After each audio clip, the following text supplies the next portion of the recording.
On Tuesday, King Charles III opened Canada's 45th Parliament and delivered the throne speech. It has been nearly 70 years since the sovereign first opened Parliament. In the time since, Canada has dramatically changed. The speech is written by the Prime Minister's office, and it highlights the government's goals. It's usually read by Canada's Governor-General, the representative of the sovereign. But on rare occasions, the monarch delivers it themselves. This is only the third time in Canada's history that it's happened. The King's visit follows a slate of threats to Canada's economic and national sovereignty. The true north is indeed strong and free. Today, Stephanie Levitz is here. She's a senior reporter with the Globe's Ottawa bureau. She'll talk about the significance of the throne speech, what we learned about the new government's priorities, and whether the King's visit could help ease tensions with the U.S. I'm Menaka Raman-Wilms, and this is The Decibel from the Globe and Mail. Stephanie, thanks so much for being here. My pleasure. So the King arrived in Ottawa on Monday, delivered the speech from the throne on Tuesday. I mean, this was a big event in the Senate, right? And there were lots of pomp and circumstance in Ottawa over the last couple of days. Can you just give us a sense? Like, what was all this like?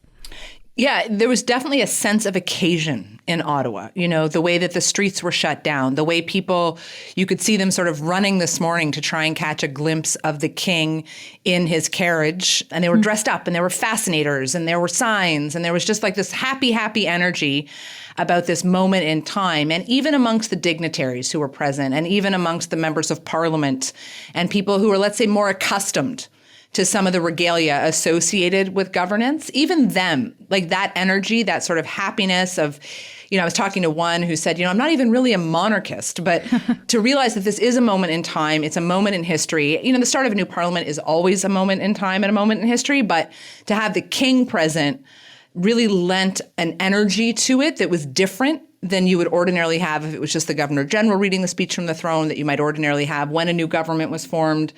More of a sense of occasion and history, for sure. So let's dig into this a little bit, because as you mentioned, usually the Governor General just does the speech, but this year we got the King himself to come and give the throne speech. What is the significance of that? The significance, I suppose, is that, our Westminster Parliament is really rooted in British tradition. And so to have the personification of that tradition, the crown, our monarch, the Canadian monarch come, really demonstrates that unbroken line of history, that our traditions are rooted in something, that they come from somewhere, and they are part of our national way of being. And of course, our country has changed immeasurably in the years since we were but a British colony. But everything that we do, our legislation, our legislative system, it all flows from there. And so at a moment in time when Canadians are trying to reassert themselves globally, when they're trying to stand up to U.S. President Donald Trump, but also make a new mark on the world stage, to have that wrapped into the persona of the King as a visual image is meant to send a signal. It's meant to send a very strong signal. And so, a big distinction with the speech, for example, is that, he starts off the speech and he weaves in that reflection, right? He throws back to when his mother, the Queen, delivered the speech and the arc of history and sort of situating that in the context. It's a moment of continuity. That's what the crown is supposed to be. And he really brought that messaging to bear to situate this moment in time for Canada as part of a larger national narrative for us and our development as a country. So what does Prime Minister Carney want to signal with this, though? Like, he was the one who invited the King to come to Canada. What does this signal about how Carney wants his government to be perceived? Transformative, right? And what I mean by that is he, again, is trying to, and I'm speaking right now of the Prime Minister, is seeking to, or has said he will, transform the Canadian economy, seize a once-in-a-generation opportunity to do things very differently. But again, situating that in a long arc of history. He wants to be a man whose government is remembered for getting big things done and it being a moment in time. So you have the King, our head of state, sitting there and saying these words to give a sense of gravitas and purpose and momentum to what it is Mr. Carney is hoping to do. Okay. part of this seems to be that Prime Minister Carney has invited the king to maybe send a message to the U.S. and to Trump specifically, because, of course, we've seen this tension with the U.S. in the last few months. Does this actually, I guess, accomplish that? What kind of message does it send to Trump? It's a great question. I mean, was Trump even paying attention? Yeah. Right? He did say recently in the Oval Office that he watched the debates during the Canadian election, which was interesting. If he was paying attention to that, perhaps he was paying attention to the king. And perhaps he was paying attention because Mr. Trump is known to like pomp and pageantry and those sorts of things. And the king is certainly part of that world. What it does, though, I think, is reminds the world, and I guess by extension, hopefully reminds Donald Trump, that we are a country unto ourselves. And that sounds very basic, right? But it's another way of saying, no, we are not the 51st state. We come from a unique cultural tradition, a unique parliamentary tradition. We do things the way we do them. We've done them this way for hundreds of years, and we will continue to do them this way. And so, as Mr. Carney presents his own words coming from the mouth of the king, talking about what kind of Canada he wants to build, it is meant to send a signal that we are a sovereign nation. And we demonstrate that, most plainly, by having our sovereign speak about it. I wonder if there's any sense, though, that inviting the king could backfire in some way against Carney, because, could it give Canadians the impression that our prime minister needs this reinforcement from the sovereign in this fight with the U.S., that we need someone else to kind of stand up for us here? I'm not sure that's a backfire, though, or a good sign of we do need that. There was a lot of talk when Trump started with this 51st state narrative. And I know lots of Canadians were looking around the world and being like, how come nobody's standing up for us? That's true. How come no other national leader is saying, hey, man, that's not okay. And there's, I'm sure lots of geopolitical reasons for that. But again, to have the king come, it is a way to sort of have somebody stand up for us. And I think that's what Canadians are looking for. Insofar as could backfire, it sets a very high bar. If the king says it, you better get it done. And I wonder about in the longer term if he manages to live up to the expectations he has placed on himself and has placed on his government by pulling out sort of the biggest tool in the toolbox, which is the king. Does this resonate with Canadians, though? Because we know that a lot of Canadians don't necessarily enjoy having the monarch as our head of state. So again, I wonder, is there this chance that it could backfire for some people? If you take the Quebec instance, for example, and Quebecers don't generally, they're not interested in the king, and they're going to look at this and go, that's not the way we would assert our sovereignty. That's irrelevant to us as a moment in time. And they might feel a bit frustrated about it, a bit cut off by it. I guess that's where you take sort of the king part out of the equation. You just look at the speech from the throne as a moment.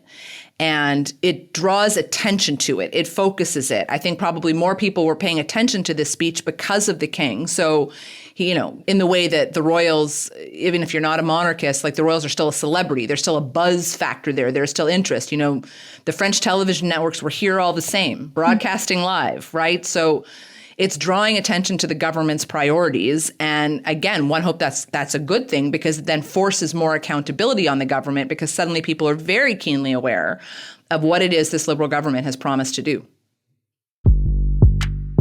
We'll be right back.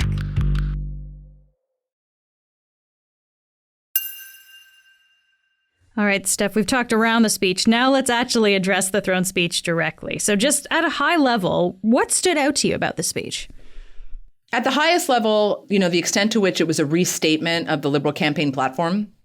And were we going into it expecting anything new? I'm not sure. Sometimes throne speeches are new. Sometimes they will contain the minutiae granular detail of how a government intends to go ahead. And sometimes they're like the one that we heard today, which is a restatement of campaign promises wrapped in, flowery political language. Without the minutia, then, without the actual details. Right, without the here is how I am going to do this thing. And that is really, the devil will, of course, be in the details for any government, and absolutely for this one, because we have heard a lot over the last, 5, 6, 7, 8 weeks about what Mr. Carney would like to do.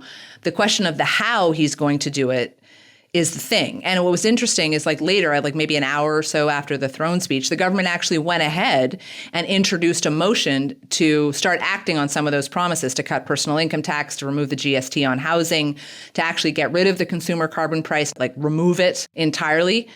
And so you can see, I guess, in the early stages, they are trying to put some meat on the bone and just looking at the throne speech as being a minute to remind people, here's what we've promised to do. And now let's see how they actualize that. But none of that was in the speech itself. Did that surprise you that the speech was high level in that way, in the sense that it, kind of repeated the campaign promises, but didn't get into those details in the speech itself? It was surprising insofar as the way Mr. Carney was framing the speech heading into it was that it was going to demonstrate how the government was going to match the moment, match the thing it told Canadians to do. And he matched it by just saying the same thing he keeps saying. Not trying to sort of be overly kind or generous here, but it is also objectively true that we're not even a month out from the election. I guess as of the 28th of this month, we will be a month out from the election. This is breakneck speed for a government to be reelected, swear in a cabinet, get going on an agenda. This is pretty fast. And so maybe in the throne speech, there wasn't time or space because they haven't figured out how they're going to do some of the things they're going to do. And we know that because, for example, we're not getting a budget.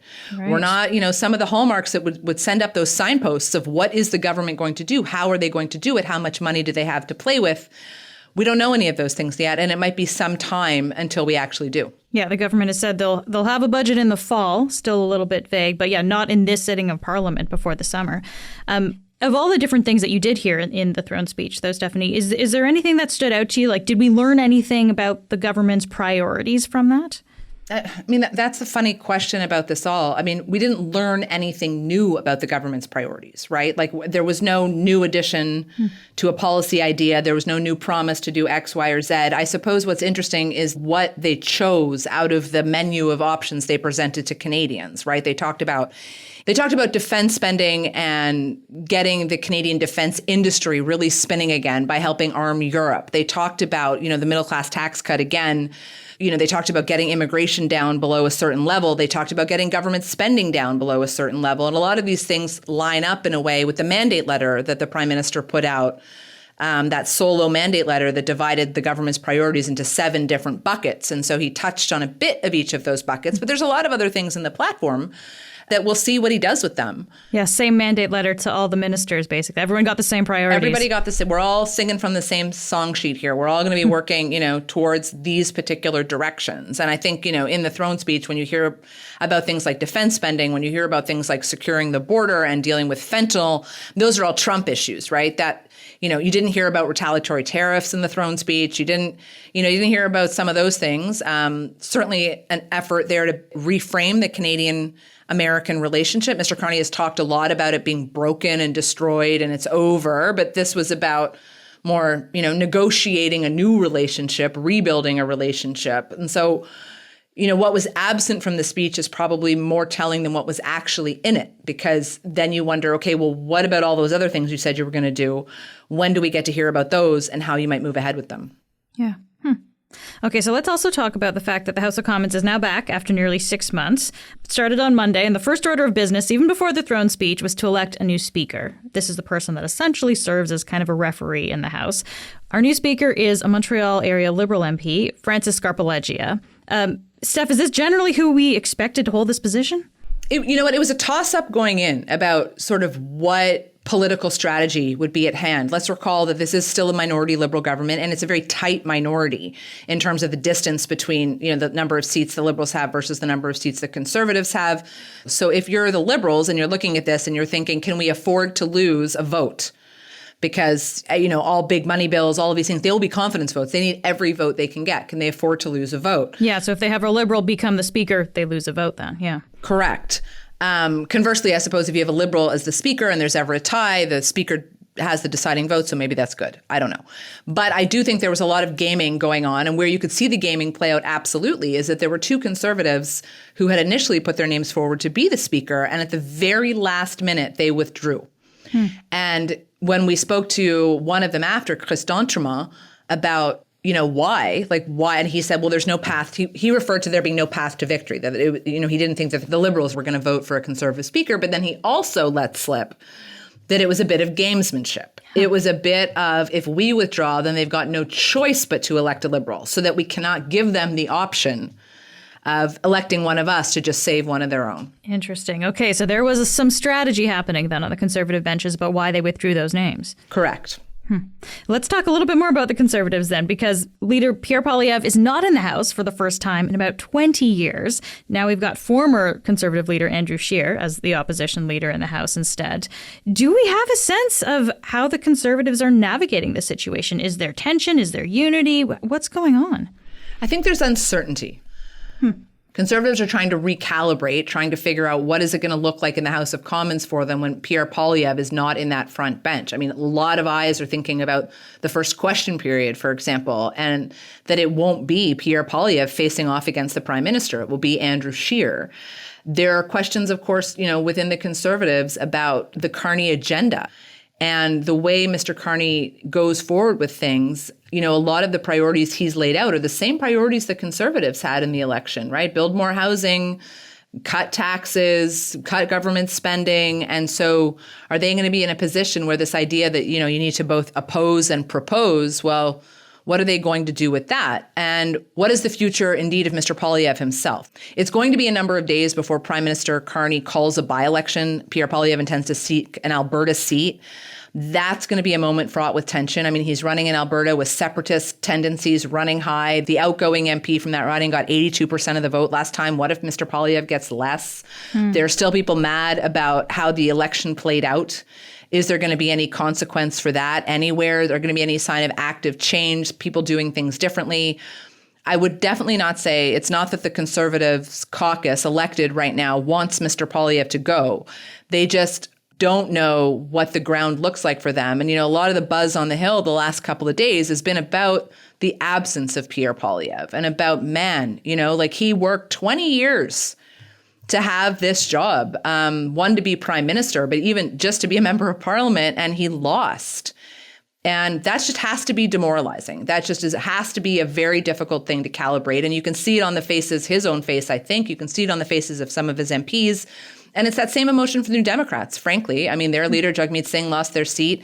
They are no longer an official party in the House of Commons. Like when you sit up in the chamber and you look at the House of Commons right now, it's really disorienting because Conservatives occupy 24 more seats. The NDP are tucked into the far, far corner. There's all sorts of MPs you've never seen before. And it's a changed place. And, it is true that Mr. Poilievre will be back there soon enough. But, maybe this June session that we're in, this very short number of days that they'll sit, maybe it'll amount to nothing in the end. And maybe everything will start again in September and we'll be having a totally different conversation. You did mention question period very briefly there, Steph. So I want to come back to that because this is an interesting moment in the House. It's the chance for the opposition parties to ask the government questions. And we're going to see this on Wednesday this week. It's going to be Prime Minister Carney's first time in question period. What are you going to be watching for from him? One of the interesting things about the prime minister, since he became prime minister, when he engages with reporters and he takes questions, sometimes he is very expansive in his answers. When he is asked something about policy or decision or why did you do it this way, he goes on, and he has sort of a series of verbal tics in a way that he uses to demarcate his points. When he can talk at length, that's fine. There's a clock running in question period. And it'll be very interesting to see what he's like in that respect. And we saw a bit of it during the debates during the election, for sure, because there's a clock running then. But those debates weren't at the same level of accountability as the point of question period. The point is to hold the government to account. And in situations where Mr. Carney has been grilled by journalists on things that he doesn't like or gets uncomfortable with, he tends to get his back up. And for a man who's sort of, I am a calm, steady hand, I am here to guide through a crisis, how he manages sort of that inclination and gets into the political theater of all of it. Does he do that? What does the opposition choose to ask him about? And how does he answer in question period? Because we've gotten into this habit in our parliament where question period is nothing but theater. You have opposition parties asking questions that are framed and designed in such a way as to go viral on social media. You have the government obfuscating on their answers and never quite answering directly anything they're asked. Is that going to be different with Mr. Carney, who, again, has a tendency to actually answer questions? He tries to answer them. And so I'll be really interested to see what that's like. I'll be interested to see what the energy is like in the House of Commons. The last months of the last parliament were very vicious in their tone and in their attacks and in the heckling and in all of these things. Is that gone? Is it back? Is it managed in any way? And again, because of the new makeup of the Commons, like the New Democrats, how many chances will they even get to ask Mr. Carney a question? They don't have official party status. So that dynamic, it's going to be a lot of government versus opposition, opposition versus government, and sustaining that energy, especially in the early days, right? When it's not like there's a record. Yeah, brand new government. They don't have a record to kind of be questioned on. There are definitely certain things that the opposition, I'm sure, will seize upon, the lack of a budget, all sorts of other things. But just, how do you draw it out will just be really interesting. Stephanie, always great to talk to you. Thank you so much for being here. Thanks for having me. Stephanie Levitz is a senior reporter in the Globe and Mail's Ottawa bureau. That's it for today. I'm Menaka Raman-Wilms. Our intern is Kelsey Howlett. Our associate producer is Aja Souter. Our producers are Madeline White, Michal Stein, and Ali Graham. David Crosby edits the show. Adrian Chung is our senior producer, and Matt Freiner is our managing editor. Thanks so much for listening, and I'll talk to you tomorrow.